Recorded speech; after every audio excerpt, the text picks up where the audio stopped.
Usag si Senator or si Senate Majority Leader Francis Tolentino nag-file po ng resolution ngayon sa Senate to end the impeachment trial of Vice President Sara Duterte sa June 30 or in 19 days yung kumbagay mangyayaring trial. While sinabi po ng Pangulo na sa Senate na talaga ang desisyon dyan, naniniwala po ba ang Malacanang na sapat yung 19 days to tackle the impeachment of Vice President Sara Duterte? Katulad po ng sinabi ng Pangulo, ang trabaho pong iyan ay para po sa Senado. Although, ang Pangulo po ay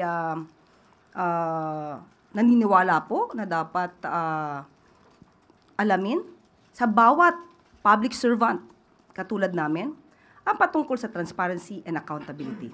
Pero sa sitwasyon pong ito, ang Senado po ay nakatuon sa impeachment trial, pero ang Pangulo po ay nakatuon sa pangangailangan ng taong bayan.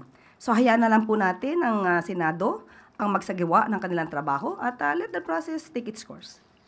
Follow-up lang po, nag-worry din po ba yung Malacanang on the possible impact nga po dahil nagkaroon din ng mga statement, yung simbahan, the CBCP, the universities, urging the Senate to act on the impeachment of Vice President Duterte na kung patatagalin talaga or hindi talaga gagalawin yung impeachment, ay posibleng magkaroon ng mga protest, ng mga pagkilos po yung mga grupo. Ano po ang naging pagtingin dito ng palasyo?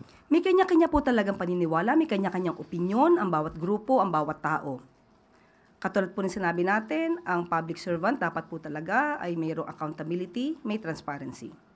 So, ginagalang po ng Pangulo ang bawat opinyon ng bawat tao at ng bawat grupo.